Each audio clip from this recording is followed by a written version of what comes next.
بسم الله الرحمن الرحيم الحمد لله رب العالمين والصلاة والسلام على أشرف الأنبياء والمرسلين نبينا محمد وآله وصحبه أجمعين.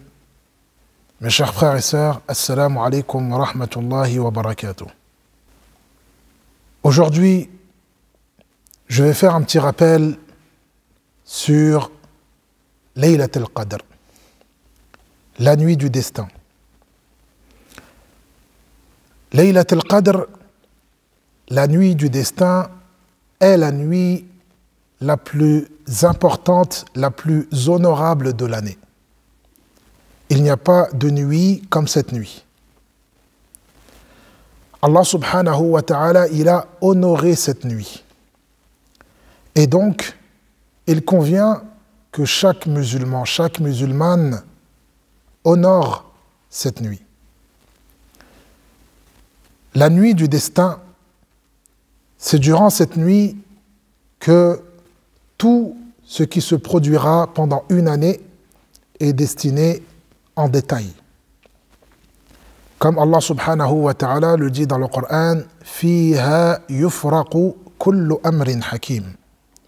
Dans le sens de ce verset, c'est durant cette nuit, Fiha, que yufraqu kullu amrin hakim, que tous les ordres sont détaillés, dans le sens qui doit vivre, qui doit mourir, qui sera riche, qui sera pauvre, qui sera en bonne santé, qui sera malade, qui va naître.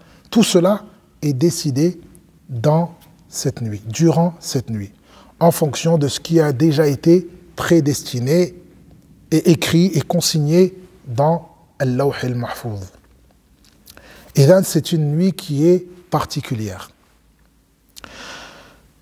La particularité de cette nuit ne réside pas seulement dans le fait que les choses sont destinées, les choses sont détaillées pour l'année suivante durant cette nuit, mais elle est particulière dans le côté cultuel, dans le côté de l'adoration, dans le côté de se rapprocher d'Allah subhanahu wa ta'ala.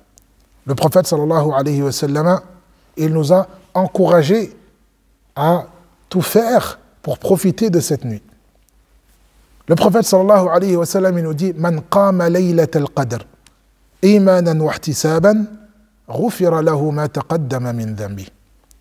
Quiconque veille la nuit du destin en prière se verra tous ses péchés antérieurs pardonnés. Donc, Laylat al-Qadr, c'est une nuit que toute personne douée d'intelligence ne peut négliger.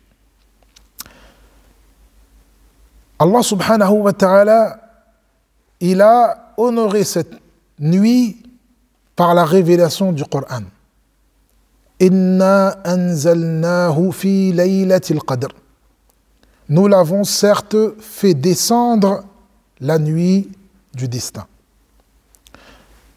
Le Coran, il a été descendu entièrement min Allah subhanahu wa ta'ala, de Allah subhanahu wa ta'ala au premier cieux, entièrement.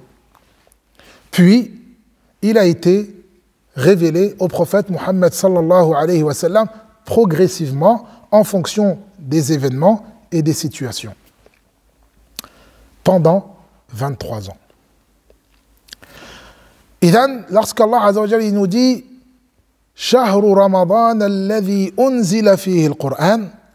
Donc le Coran, il a été révélé entièrement durant le mois de Ramadan, durant la nuit du destin. Cette nuit, elle a été honorée également par le fait que c'est une nuit qu'Allah azza wa jalla a bénie.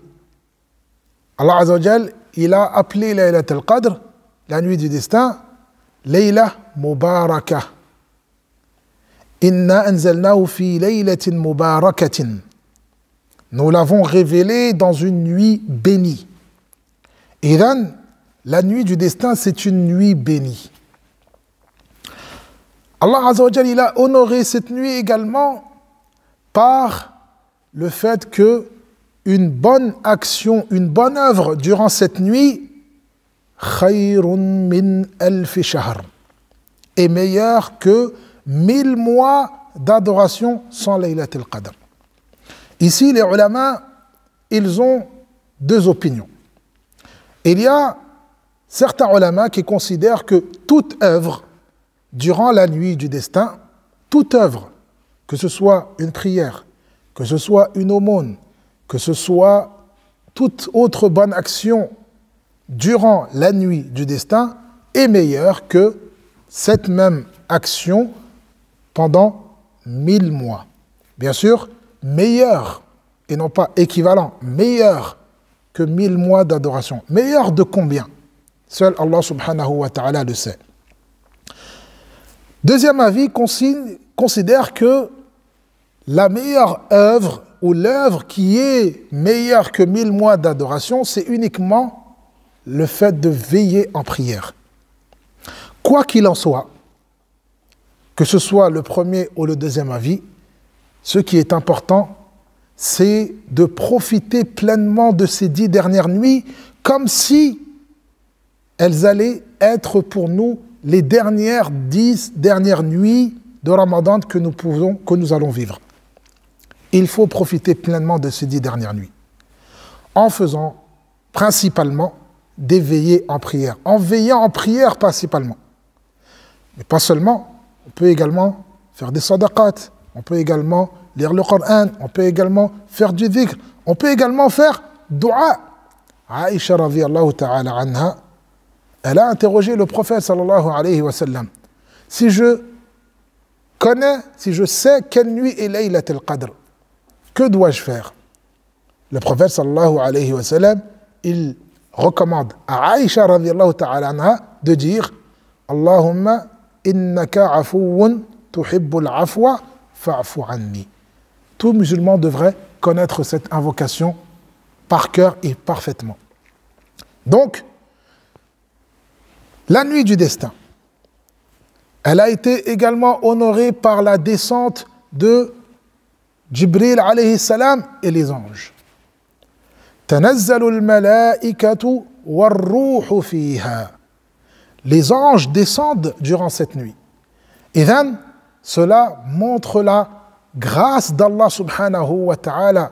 Cela nous montre la bénédiction d'Allah subhanahu wa ta'ala, la miséricorde d'Allah subhanahu wa ta'ala durant cette nuit. Également, Allah azza wa jal, il a qualifié cette nuit comme étant salam. C'est une nuit de paix. Salam. Et donc, il est important de ne pas négliger Laylat al-Qadr. Cependant, une question persiste. Quelle nuit est Laylat al-Qadr? Certains ont l'habitude de se dire que la nuit du destin, c'est le 27, c'est la nuit du 27. Pourquoi? Parce que Ubay ibn Ka'b, radiyallahu ta'ala anhu, en l'occurrence, un compagnon du prophète sallallahu alayhi wa sallam, a juré que la nuit du destin, c'est la nuit du 27. Cependant, Ubay ibn Ka'b, radiyallahu ta'ala anhu, d'autres compagnons du prophète sallallahu alayhi wa sallam ont contredit Ubay, ne sont pas de cet avis. Et le prophète sallallahu alayhi wa sallam, il nous a recommandé de redoubler d'efforts durant les 10 dernières nuits, principalement dans les nuits impaires. Iltamisuha fil awtar. Il nous dit recherchez-la dans les nuits impaires. Il nous dit également dans un autre hadith fi tasi'atin tabqa, fi sabi'atin tabqa, fi khamisatin tabqa. Ça veut dire recherchez-la dans la 9e nuit restante.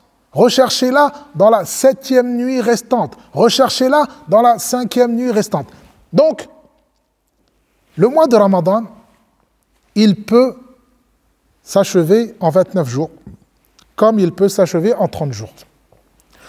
Si le mois de Ramadan s'achève en 29 jours, donc les nuits impaires seront la nuit du 21, la nuit du 23, du 25, du 27 et du 29.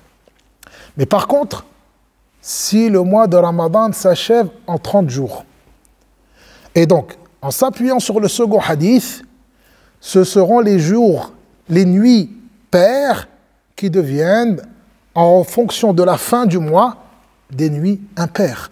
Ce sont les nuits paires qui deviennent la 9e nuit restante, la 7e nuit restante, la 5e nuit restante. Et donc, c'est ce que les ulama ils ont évoqué. Et c'est l'avis de la majorité des ulama qui considèrent que Laylat al-Qadr n'est pas forcément la nuit du 27. Des compagnons ont dit que la nuit de Laylat al-Qadr était la nuit du 22. D'autres ont dit que c'était la nuit du 24. Et d'autres ont dit que c'était la nuit du 29. Donc, ce n'est pas forcément la nuit du 27. Et donc, l'essentiel que le musulman, pour le musulman, la musulmane, pour ne pas manquer Laylat al-Qadr avec certitude, c'est de profiter pleinement de ces 9 nuits, peut-être 10, 9 ou 10 nuits maximum. Toute l'année, tu n'as que à redoubler d'efforts pendant 9 nuits ou 10 nuits pour gagner la récompense de plus de 83 ans d'adoration.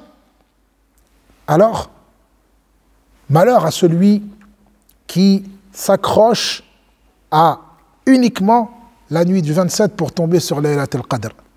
Car il risque, mais c'est un gros risque, de ne pas tomber sur Laylat al-Qadr. Voilà mes chers frères, pour ce petit rappel d'aujourd'hui. J'espère qu'il vous sera à tous, ainsi qu'à moi-même, très profitable. En attendant, je vous dis assalamu alaikum wa rahmatullahi wa barakatuh.